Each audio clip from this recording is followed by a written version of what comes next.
Olá, sou a professora Ana Tereza Vaz de Souza Freitas, da Faculdade de Nutrição da Universidade Federal de Goiás e integrante do grupo de pesquisa em aspectos nutricionais na doença renal crônica. Estamos aqui hoje para conversar um pouquinho sobre nutrição na doença renal crônica como uma das atividades em comemoração ao Dia Mundial do Rim, organizado pela Secretaria Estadual de Saúde. Bom, a doença renal crônica ela é definida como anormalidades na estrutura e ou função renal presente por mais de 3 meses com implicações para a saúde. Geralmente ela tem caráter progressivo e em grande número de vezes de caráter irreversível também. E essa figura, ela nos mostra o prognóstico e a classificação da doença renal crônica nos estágios. Então, podemos observar que a doença renal crônica, ela é dividida em estágios de 1 a 5. E, quando associada à presença de proteinúria, de perdas de proteína na urina, quanto mais essa situação se agrava, mais prejuízo para a função renal esse paciente terá. E à medida que a doença vai progredindo, vai reduzindo a taxa de filtração glomerular e quando o paciente atinge o estágio 5 da doença, com uma taxa de filtração glomerular menor que 15 ml por minuto, esse paciente já entra num processo de falência renal, onde se faz necessário algum método de reposição da função renal. E a doença renal crônica, ela apresenta como principais fatores de risco a hipertensão arterial, o diabetes mellitus, as doenças cardiovasculares, obesidade, aqueles indivíduos maiores de 60 anos, também aqueles portadores de história familiar de doença renal crônica e os fumantes. E algumas situações vão favorecer a aceleração da progressão da doença renal, como a hipertensão, a presença de proteinúria, a hiperglicemia, obesidade, a dislipidemia e o tabagismo também. Então, podemos observar que são vários fatores de risco onde a nutrição, a alimentação, ela estará presente em todos os aspectos, contribuindo para melhorar esse prognóstico. E a doença renal crônica em si, ela gera diversas complicações para a saúde. Então, desde complicações cardiovasculares, distúrbios metabólicos e hormonais, acidose metabólica, a própria hipertensão arterial, as doenças ósseas que são bastante comuns, a anemia também nesses pacientes muito prevalente em decorrência da perda da função renal e também alterações no sistema imune. E com tudo isso, uma grande complicação também é que vai gerar alterações no estado nutricional, sendo a desnutrição ainda bastante prevalente nesses pacientes em função de todo esse quadro peculiar da doença e que favorece a redução da ingestão alimentar. Então, nós podemos observar aqui alguns fatores que contribuem para a redução da ingestão alimentar nesses pacientes e, consequentemente, vai favorecer um quadro de desnutrição energético-proteica. Então, aqui podemos citar uma diminuição na acuidade do paladar, então esses pacientes têm uma alteração de paladar e com isso eles reduzem o desejo pela alimentação, um processo inflamatório crônico que acompanha esse paciente ao longo da doença, as restrições alimentares muito rigorosas, aqui eu chamo bastante atenção nesse contexto porque nós temos que trabalhar bastante essa questão da alimentação, não instituindo uma restrição alimentar, mas sim organizando a alimentação desses pacientes para que esse processo de desnutrição não se agrave cada vez mais. São pacientes que geralmente tomam vários tipos de medicamentos que acabam comprometendo o apetite dos pacientes. A própria doença em si, ela acaba gerando uma piora da qualidade de vida que desmotiva o paciente para uma boa alimentação. A maioria deles também são altamente sedentários e a própria presença da uremia em função da perda da função renal, esses pacientes se tornam normalmente assim muito enjoados, não se sentem bem para a alimentação, então isso acaba contribuindo para a redução da ingestão alimentar. E naqueles estágios mais avançados da doença, onde o paciente já se submete a algum processo dialítico, se essa diálise não estiver adequada e suficiente para eliminar todas essas substâncias tóxicas do organismo desse paciente, isso também vai contribuir para que esse paciente fique cada vez mais urêmico e com isso ele reduz a sua ingestão alimentar. O quadro de anemia que acompanha esse paciente durante, em todas as fases da doença renal, ele gera uma inapetência muito grande nesses pacientes. E sem falar nos fatores psicoemocionais, que eles são bastante acometidos, que desmotiva para a alimentação, e também aqueles pacientes que estão submetidos à diálise peritoneal, a própria absorção contínua de glicose do procedimento faz com que o paciente diminua seu apetite. E também a pressão intraperitoneal, em função da diálise peritoneal, faz com que esse paciente reduza a ingestão alimentar, e isso faz com que esse paciente leva a um quadro de desnutrição energético-proteica. E com a própria progressão da doença renal, as necessidades e a utilização dos nutrientes, eles acabam se modificando ao longo do tempo.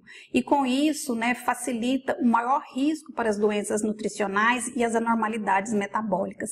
Então, é super importante compreender os princípios da nutrição, entender direitinho todos os princípios que caminham junto com a doença, com as alterações fisiopatológicas da doença renal, os métodos de avaliação do estado nutricional, então estabelecer métodos que avaliem de fato como é que esse paciente, que sejam sensíveis para diagnosticar o estado nutricional dos mesmos, determinar as necessidades nutricionais bem específicas de acordo com cada fase da doença e com o estado de saúde e estado nutricional dos pacientes e assim poder prevenir e tratar as deficiências nutricionais. Então, didaticamente, o tratamento da doença renal crônica, tanto clínico quanto nutricional, ele obedece essa divisão entre a fase conservadora, ou seja, a fase pré-dialítica, e depois a fase dialítica, onde o paciente é submetido a alguma terapia renal substitutiva.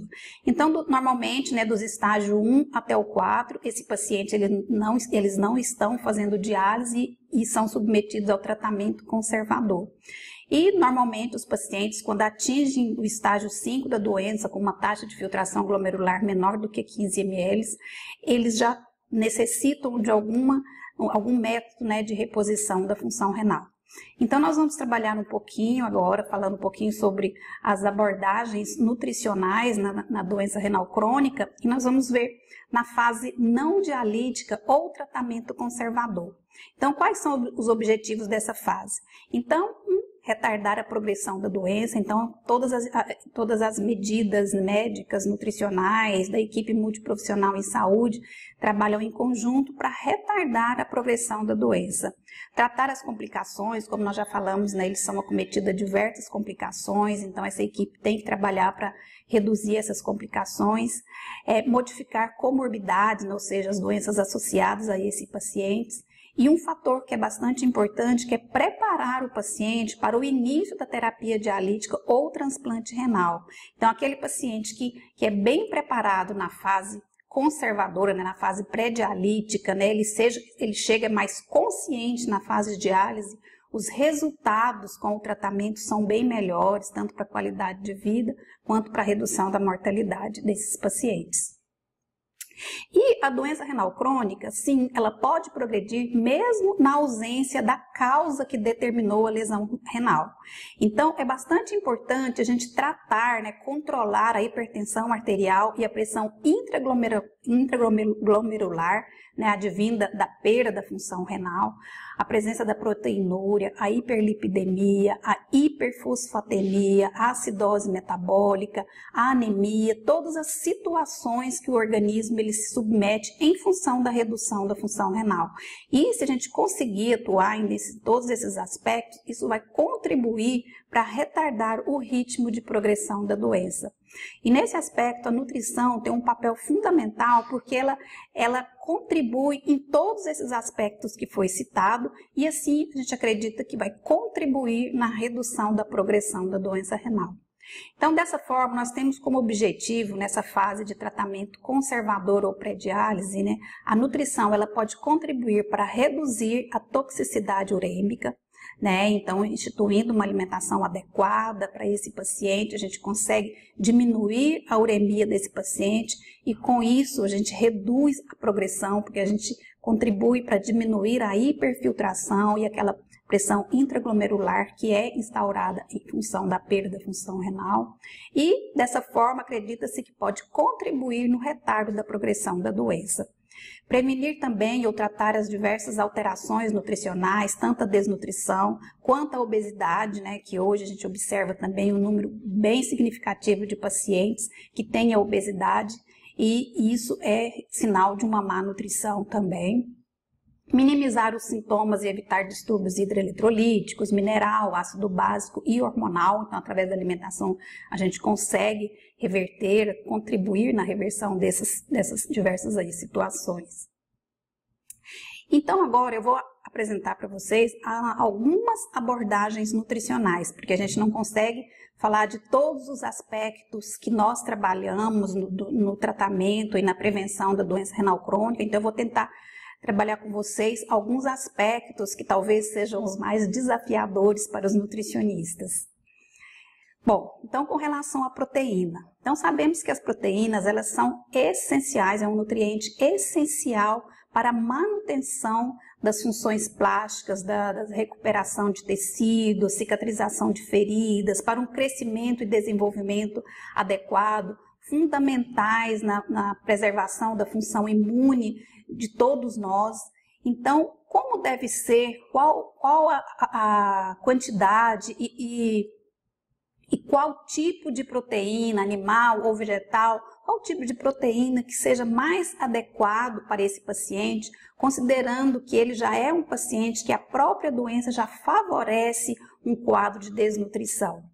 Então, quanto de proteína podemos oferecer para esse paciente?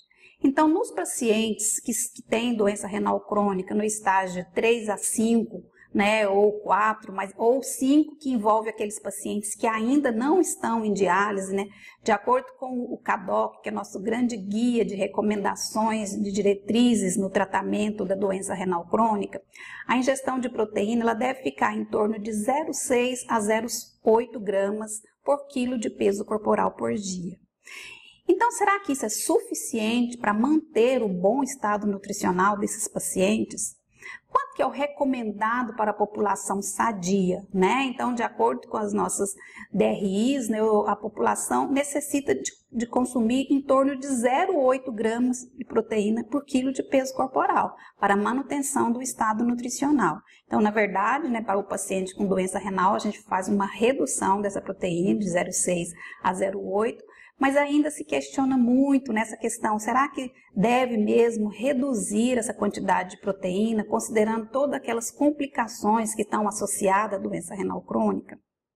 Então, alguns estudos, né, foram desenvolvidos, mas estudos bastante antigos, né, não foram muito conclusivos, né, então assim, se deveria ou não fazer essa redução da quantidade de proteína. Mas, né, todas as meta-análises que foram desenvolvidas mais recentemente, né, se concluiu que é possível manter o estado nutricional desse paciente estável com essa quantidade de proteína. Só que um cuidado que nós temos que ter é que essa dieta hipoproteica, ela deve ser muito bem planejada, né? Se ela for uma dieta bem planejada, a gente consegue alcançar o balanço nitrogenado neutro desses pacientes, manutenção dos parâmetros antropométricos e das proteínas séricas normais por longo tempo. Então, os estudos mostraram isso para, né, aprovar ainda a restrição da proteína na fase conservadora da doença renal crônica. Isso porque essa dieta hipoproteica bem planejada, ela pode contribuir na redução da pressão intraglomerular, né? Os estudos mostram que ela consegue ajudar na redução da proteinúria, então se a gente diminui o consumo de proteína, a gente vai contribuir para reduzir também um pouco essa proteinúria do paciente e né, em função da redução da uremia. Então, se a gente consome um pouco menos de proteína, nós vamos produzir compostos nitrogenados mais reduzidos também e, consequentemente, a gente vai contribuir, né, tanto na redução da pressão intraglomerular quanto da proteinúria também. E além disso, né, se a quantidade de proteína ela está um pouco mais reduzida, consequentemente a gente tem uma redução também no consumo de sódio, no consumo de gordura, no consumo de ácidos, né? E dessa forma, isso vai contribuir no controle da hipertensão arterial, da dislipidemia, acidose metabólica, da hipercalemia e da hiperfosfatemia, que é bastante presente nesses pacientes em função da perda da função renal e, como eu já disse, redução da proteinúria. Mas é interessante a gente ressaltar que essa dieta hipoproteica ela deve ser de fato muito bem planejada e associada a uma quantidade adequada de energia para que a gente consiga esses benefícios com a redução da proteína. E o tipo de proteína? Tem se falado bastante, se falou há algum tempo, né, sobre a utilização da proteína vegetal, né, que seja melhor para esses pacientes com doença renal, né, em função em relação, aliás, à proteína animal, mas ainda com todos os estudos que foram feitos, ainda não se chegou a uma conclusão se de fato a proteína vegetal é melhor do que a proteína animal. E o CADOC, agora de 2020, eles colocam que não há evidências suficientes para recomendar uma ou outra em relação aos efeitos no estado nutricional, níveis de cálcio e fósforo e perfil lipídico. Então, assim, as vantagens ainda de uma e outra não foram muito bem estabelecidas. E o que a gente fica assim, será que o tipo de proteína ele é mais importante do que a quantidade de proteína? Ou será que a quantidade de proteína é que vai realmente trazer esses benefícios para os pacientes que são portadores de doença renal crônica? Então, né, de acordo com esse guia, a gente ainda mantém esse controle proteico, né, para os pacientes, mas lembrando de associar a uma alimentação adequada, tanto, né, de energia, carboidratos, lipídios, né, que seja adequada para se garantir um bom estado nutricional com essa redução, né, da proteína da dieta deles. Bem, e na diálise? Né, então nós falamos, essa redução de proteína ela é bem recomendada, é bem estabelecida para o paciente na pré-diálise. E na diálise, né, quando o paciente está fazendo diálise peritoneal ou hemodiálise, é necessário também fazer uma redução da proteína. Então, nós vemos que para adultos em hemodiálise ou diálise peritoneal que são metabolicamente estáveis, né, ou seja, aqueles pacientes que não têm diabetes, a quantidade de proteína recomendada vai de 1 a 1,2 gramas por quilo de peso corporal por dia para garantir um estado nutricional estável. Então, nós temos que entender que o paciente, quando ele está submetido a um método dialítico, tem todo o catabolismo do tratamento, ou seja, esses pacientes perdem proteínas durante a sessão de hemodiálise e diálise peritoneal, tem perdas constantes de sangue, né? Então, isso tudo faz com que a gente necessite oferecer um aporte proteico mais elevado para esse paciente, a fim de evitar qualquer piora no estado nutricional. E para aquele paciente que tem diabetes também, a recomendação é de 1 a 1,2 gramas por quilo de peso corporal. E se ele tiver em hiper ou hipoglicemia, ou seja, aquele paciente que está com diabetes descontrolado, a gente pode elevar um pouco mais essa proteína para tentar manter o controle glicêmico e o estado nutricional do paciente. E a energia? Quanto de energia que esses pacientes necessitam? Será que a quantidade de energia para o paciente que tem doença renal crônica, ele é diferente da população em geral? Então, os estudos mostram que eles não têm grandes diferenças, né, na quantidade de energia necessária para a manutenção do peso corporal. Então, é recomendado de 25 a 35 calorias por quilo de peso corporal por dia, e isso, nessa faixa ampla aí de quantidade, a gente tem que observar a idade do paciente, o sexo, o nível de atividade física, sabemos que a maioria desses pacientes são bastante sedentários, né? A composição corporal desse paciente, a metas de peso, o estágio da doença renal crônica, se eles têm alguma doença associada ou se esse paciente se encontra no estado inflamatório, né? Então, baseado em todos esses aspectos, é que nós vamos definir qual a quantidade de caloria que seja ideal para esse paciente. E com relação à distribuição dos carboidratos e lipídios, na distribuição é o mesmo recomendado para a população em geral, né, carboidrato em torno de 50% a 60% do valor calórico da dieta. Lembrando aqui de um cuidado especial que nós temos que ter na escolha desses carboidratos. Então, dar preferência aos carboidratos complexos, né, em relação aos simples.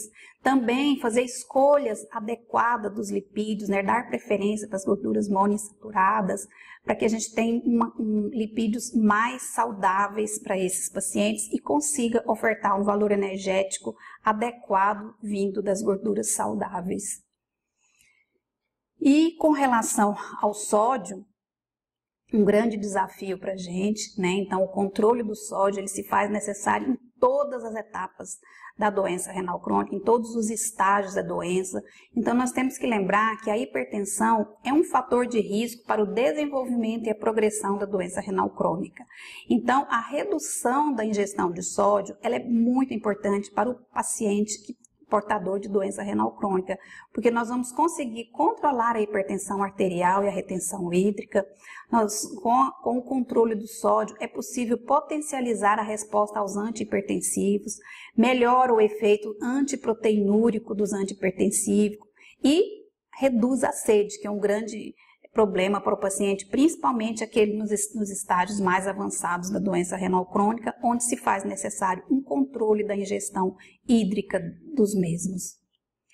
Então, a recomendação de ingestão de sódio é que ele fique em torno menor do que 2.300 miligramas por dia, né? E isso equivale a 5 a 6 gramas de sal, né? E isso, reforçando, é necessário em todos os estágios da doença renal crônica.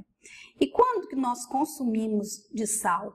Né? Quanto que a população consome? Então, os estudos, né, de orçamentos familiares, todos os últimos estudos que foram feitos com a população brasileira, nós observamos um alto consumo de sódio. Então, recomendado pela Organização Mundial de Saúde é o consumo de 5 gramas de sal por dia. Né? A população ela consome em torno de 8 a 12 gramas de sal por dia, ou seja, quase o dobro daquilo que é recomendado pela Organização Mundial de Saúde. Então, e a recomendação, como eu já falei, né, para o paciente portador de doença renal crônica, é em torno de 5 a 6 gramas de sal por dia, ou seja, atender a recomendação da população em geral definida pela Organização Mundial de Saúde. Então, dessa forma, as estratégias de educação alimentar e nutricional e também políticas públicas, né, que visem a redução do sódio dos alimentos industrializados, elas são fundamentais para a gente conseguir essa meta de reduzir o sódio, não só dos pacientes que têm doença renal crônica, que é essencial essa redução, mas também da população em geral, para evitar doenças na população como um todo. Então, é muito importante as estratégias nutricionais de orientação à população, aos portadores de doença renal crônica, a redução daqueles alimentos que são ricos em sódios, né, os alimentos ultraprocessados, os embutidos em geral, reduzir o sal de adição às refeições, ressaltar a alimentação com mais alimentos naturais, com temperos naturais, que assim a gente consegue reduzir um pouco a quantidade do sódio e aumentar, né, a alimentação mais saudável para esses pacientes. E o potássio? O potássio também é um grande desafio para todos os profissionais de saúde, especialmente aos nutricionistas, no momento de orientar a dieta com relação a isso. Então, o potássio ele traz consequências muito sérias para o portador de doença renal crônica, como aumento do risco de arritmias, de óbitos, né? Então, assim, é bastante importante a gente fazer um controle aí dos níveis séricos de potássio dos pacientes que são portadores de doença renal crônica. Mas é muito importante também a gente, antes de instituir qualquer medida dietética de restrição de alimentação, conhecer se tem algum fator não dietético que está contribuindo para a hiperpotassemia desse paciente. Então, verificar se esse paciente ele está com acidose metabólica ou se ele tem constipação intestinal, né? Então, o paciente com doença renal crônica, à medida que reduz a função renal, ele aumenta a excreção de potássio pelas fezes. Então, se o paciente ele está constipado, a gente trabalhar nisso daí para melhorar, né, a constipação vai ajudar a eliminar um pouco mais de potássio, ou se o paciente tem deficiência de insulina, ou se ele utiliza algum medicamento que interfira na eliminação de potássio, que faz reter mais potássio para esse paciente. Às vezes, uma própria correção da acidose metabólica feita pelo médico já vai conseguir diminuir esse nível sérico de potássio e assim a gente não precisa de restringir tantos alimentos na doença renal. Então, quando restringir? Quando que a gente vai instituir alguma medida dietética para restringir o potássio da alimentação? Então, sempre acompanhar, né? Se esse potássio, quando esse potássio sérico estiver maior do que 5 mEq por litro, ou aqueles pacientes que apresentam uma taxa de filtração glomerular, né, menor que 15, ou seja, aqueles estágios mais avançados, né? E que os níveis séricos não estiver, né, dentro dessa faixa de 3,5 a 5 né, miligramas por decilitro, talvez a gente precise já trabalhar um pouco a dieta, né? Não fazer restrições, mas fazer escolhas adequadas, orientação de alimentos que são fontes, né, de potássio, né, mais reduzido, dar preferência àqueles que têm mais uma quantidade de potássio um pouco mais reduzida, para não restringir tanto a alimentação desses pacientes. Então, antes dessa nova atualização do CADOC, a gente seguiu uma recomendação de 2007, onde eles citavam, né, a recomendação de 50 a 75 mEq por dia, ou 1950, 2.925 miligramas de potássio por dia na dieta. Isso no paciente em tratamento conservador. E no paciente em diálise, isso variava de 1.500, 1.600 até quase 3.000 miligramas de potássio por dia. Sempre, né, tentando manter os níveis séricos em torno de 3,5 a 5,5. Bom, mas para fazer essa orientação nutricional, é fundamental conhecer as fontes de potássio, quais são os alimentos que têm mais potássio, ou aqueles que têm um teor moderado de potássio. E aí o nutricionista ele tem que trabalhar muito bem os alimentos para saber fazer essas escolhas adequadas e não deixar o paciente sem receber esses alimentos naturais, saudáveis, em função do potássio, né? Então dá para a gente trabalhar muito bem a dieta, a gente tem uma variedade de alimentos que dá para a gente trabalhar muito bem para garantir uma qualidade boa da alimentação sem uma restrição muito severa desses alimentos.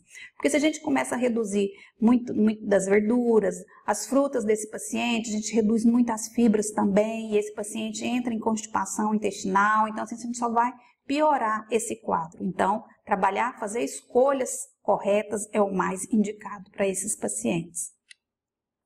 Na atualização do CADOC, ele não coloca valores, quantidades, né? Ele deixa a recomendação da necessidade de fazer ajustar a ingestão do potássio na dieta para manter os níveis séricos de potássio na faixa normal. Então, se o paciente ele apresenta hipo ou hipercalemia, nós vamos trabalhar a ingestão dietética ou a suplementação individualizada de potássio para manter, para garantir os níveis séricos normais. Então, mais uma vez, eu ressalto a importância do nutricionista fazer as escolhas adequadas, fazer os ajustes adequados, verificar aqueles fatores não dietéticos antes de começar a corrigir a alimentação e sempre lembrar desse conceito de não fazer restrições severas, fazer escolhas adequadas. E com relação ao fósforo, o fósforo também é outro mineral bastante desafiador para o profissional, para todos os profissionais, né, que trabalham com a doença renal crônica, porque a hiperfosfatemia ela gera problemas muito sérios para esses pacientes, né? Então, devido à perda da função renal, esse fósforo ele fica acumulado no organismo e ele pode trazer consequências graves, como as doenças ósseas, doenças cardiovasculares. Então, assim, o controle do fósforo ele é bastante importante para todo portador de doença renal crônica. E os níveis elevados de fósforo, lá no tratamento conservador desse paciente, ele está muito associado à progressão da doença renal e ao hiperparatireoidismo secundário, né, que são as doenças ósseas comuns nos pacientes portadores de doença renal crônica. Então, de acordo com essa diretriz da prática clínica para o distúrbio mineral e ósseo da doença renal crônica, a recomendação é que pacientes no estágio 3 a 4 se oferecesse em torno de 700 miligramas por dia de fósforo na dieta. Isso para manter os níveis séricos normais de até 4,6 miligramas por decilitro. E na diálise, na hemodiálise, na diálise peritoneal, tentar manter os níveis séricos de fósforo em torno de 3,5 a 5,5 miligramas por decilitro.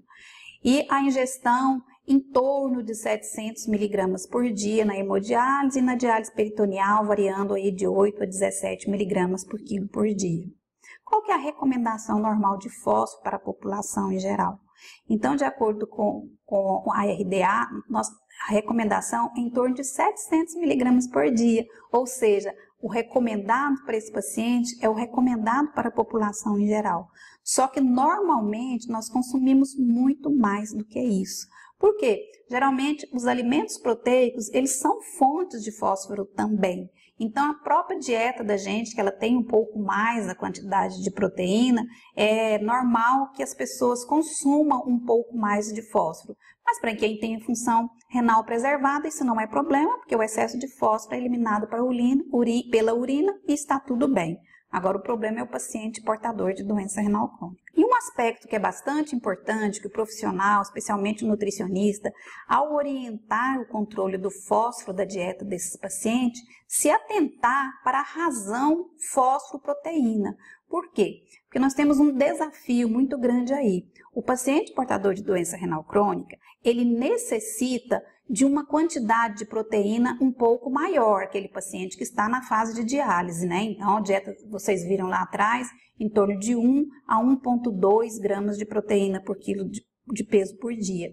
Sendo que a maioria dos alimentos ricos em proteínas também são ricos em fósforo. Então, como que nós vamos fazer? Como é que eu vou dar uma proteína adequada e um fósforo reduzido na dieta desse paciente?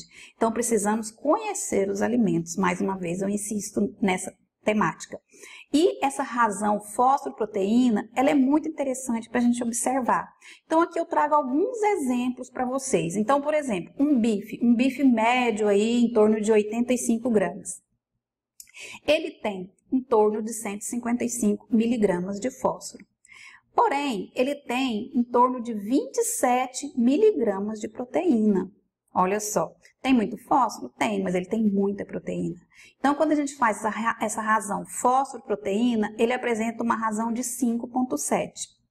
Já se a gente pegar o fígado bovino nessa mesma quantidade, um bife de 85 gramas, ele tem 357 miligramas de fósforo para 25,4 de proteína. Tem uma proteína interessante, mas ele tem uma quantidade de fósforo muito expressiva. Então, quando a gente observa a razão fósforo-proteína, ele dá uma razão de 14. Olha a diferença do bife, 5,7.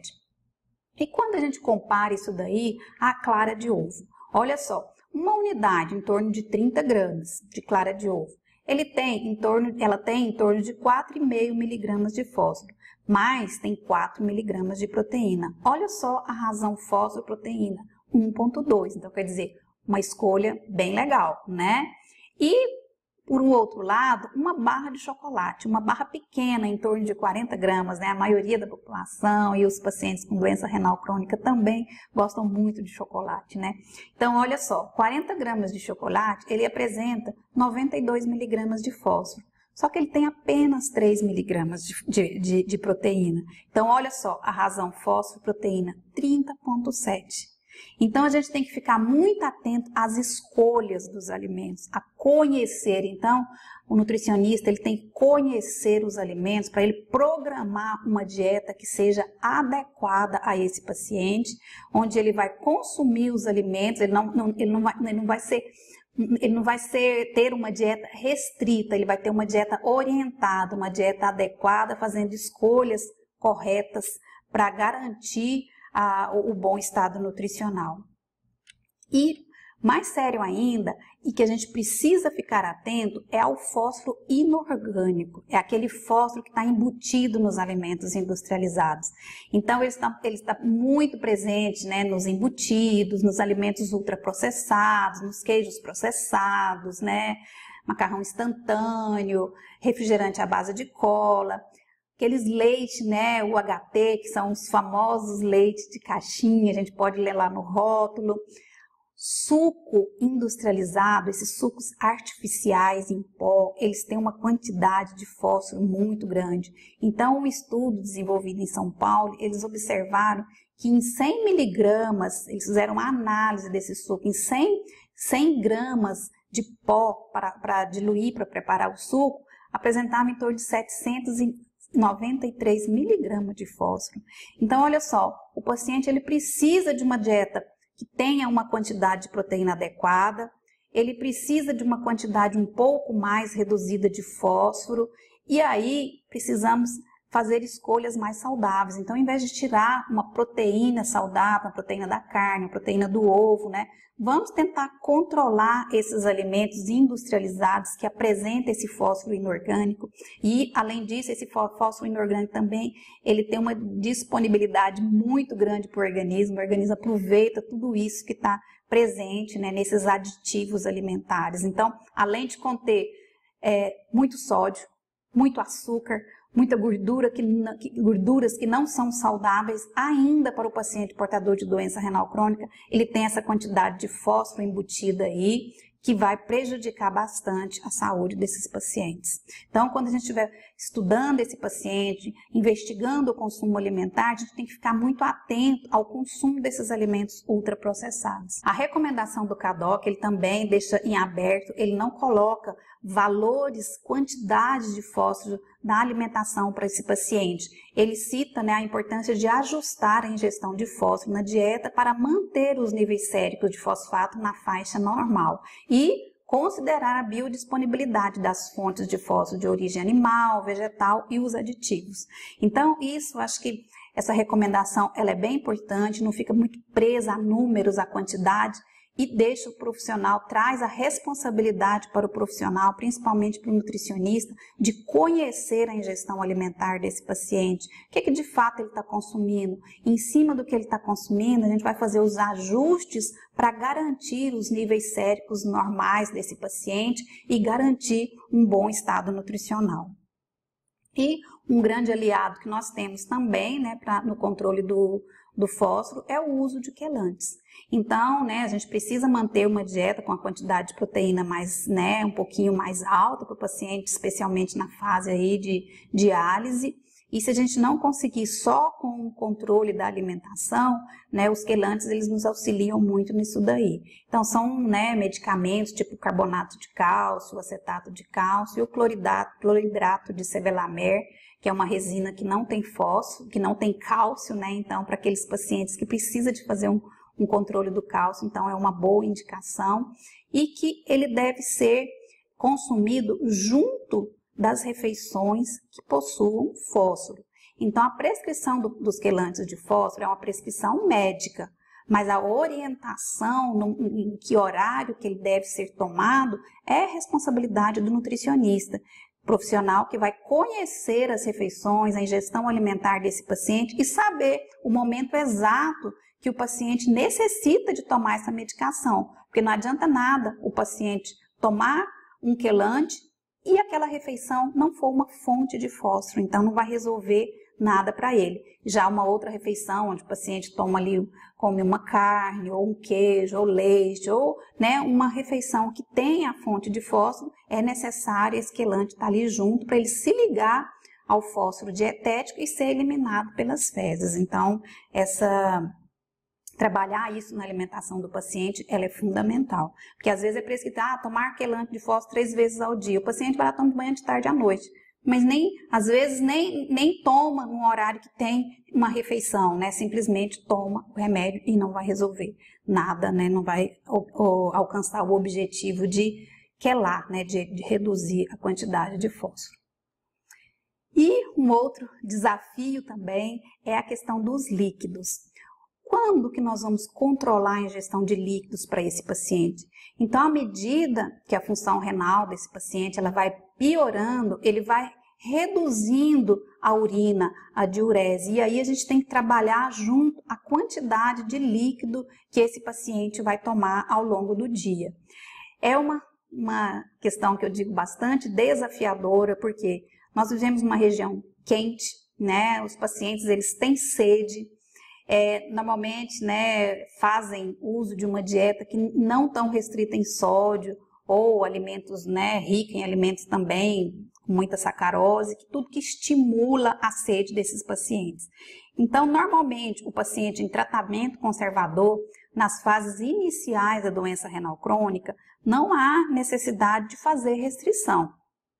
À medida que a doença renal vai progredindo, que a taxa de filtração glomerular vai diminuindo, nós temos que ficar atento às questões de hipertensão arterial, de retenção hídrica, né? Ou seja, retenção de volume, né? O paciente começa a fazer edema, ele começa a diminuir o volume de excreção urinária. Então, geralmente, aquele paciente, quando chega ali numa taxa de filtração glomerular menor que 5 ml por minuto, já é necessário fazer algum controle da ingestão hídrica desse paciente. E o paciente que já está em diálise, tem algumas recomendações assim que são bem padrão, né? Então, o paciente em hemodiálise tomar em torno de 500 ml mais o correspondente ao volume urinário. Então, se o paciente urina 1.000 ml por dia, por exemplo, ele pode tomar em torno de 1.500 ml por dia de volume, né, de líquido. Ou também tem uma outra recomendação que eu gosto bastante, que é um ganho de peso interdialítico, tentar manter um ganho de peso interdialítico ali, e aí tomar em torno de 4 a 4,5% do peso seco desse paciente. Então essa recomendação ela é bem, eu acho legal, porque ela contempla a composição corporal do paciente, que às vezes a gente engessar uma recomendação, você vai tomar 2 a 2,5 quilo, né, 2 a 2,5 né, de volume por sessão, para ganhar de 2 a 2,5 kg por sessão. Às vezes isso muito engessado não considera a composição corporal do paciente. Imagina um paciente que pesa 100 kg é diferente de um paciente que pesa 40 quilos. Né? Então, aí, quando a gente trabalha com essa recomendação de 4 a 4,5% do peso seco, a gente engloba esse paciente. É claro que essa recomendação ela tem que ser muito observada, que às vezes o paciente tem uma insuficiência cardíaca, então, de qualquer forma, ele vai ter que consumir menos, ele não vai poder ficar com essa 4 a 4,5% do peso, talvez vai ter que ser menos. Então, isso é ser muito individualizado, e a gente tem que trabalhar isso com o paciente no dia a dia. E observar quanto que esse paciente ele está ganhando entre uma sessão de diálise e outra, ele é um parâmetro muito importante para nós, que é o ganho de peso interdialítico. Porque ali ele vai mostrar para a gente se o paciente está ou não ingerindo uma quantidade acima do recomendado. Então, né, a gente sabe que o paciente está com volume urinário reduzido e chega para uma sessão de hemodiálise com um volume muito grande de líquido para ser retirado. Então, isso já mostra que ele não está aderindo às orientações de controle da ingestão hídrica. Então, a gente tem que fazer esse acompanhamento, né, constante durante o tratamento dialítico desse paciente para fazer essas orientações e conscientizar o paciente, né? Então, o excesso de líquido para esses pacientes, ela é muito séria, porque o paciente ele pode fazer um edema agudo, uma insuficiência cardíaca, então, assim, é muito sério para ele, pode trazer consequências bastante graves para o paciente. E aqueles pacientes que fazem diálise peritoneal, essa recomendação de volume, ela tem que ser muito individualizada. Por quê? Porque a diálise peritoneal, geralmente o paciente ele faz praticamente todos os dias, né? O método que ele faz a diálise diariamente. Já a hemodiálise, de forma geral, ela é realizada 3 vezes por semana. Então, tem esse intervalo onde vai acumular líquido no corpo do paciente. Então, né, na diálise peritoneal, a gente vai individualizar para esse paciente, observar se ele está chegando muito, se ele está ficando com retenção hídrica, com edema, para individualizar essa orientação da quantidade de líquidos para esse paciente. E aí eu reforço mais uma vez a importância da gente controlar a ingestão de sódio desses pacientes para reduzir a sede, para ajudar a reduzir a sede. E algumas outras estratégias que visem sempre reduzir a sede e o paciente tomar, né, uma quantidade menor de líquido quando houver a necessidade de controle de volume mesmo. Bom, pessoal, então acho que com relação a alguns aspectos importantes da terapia nutricional no paciente com doença renal crônica, eu acho que os aspectos mais desafiadores, claro, de uma forma muito geral, é isso que eu apresentei aqui para vocês. E lembrando, né, que assim, a gente não deve ficar preso a muita quantidade, e sim a qualidade, a manutenção do estado nutricional, ofertando uma dieta, né, balanceada, com orientações adequadas e que não seja tão rigorosa. Não adianta nada eu chegar para um paciente que consome aí, por exemplo, descobriu a doença renal, está lá no estágio 3, necessita de um controle proteico, um paciente que tem um hábito de consumir aí 1,2, 1,5 gramas de proteína por quilo de peso. Ele chega, na primeira consulta eu trago esse paciente para 0,6 gramas de proteína de quilo por dia. Então, quer dizer, uma coisa irreal, onde a adesão, com certeza, ela não será garantida e a gente não vai conseguir, né, trazer esse paciente para um tratamento adequado. Então, vamos acompanhar esse paciente, cada dia é um dia, uma vitória que a gente vai alcançando, né? As orientações nutricionais, elas fazem uma grande diferença no tratamento, no controle da doença renal crônica, e aí todos os profissionais, eles estarem atentos às alterações no estado nutricional.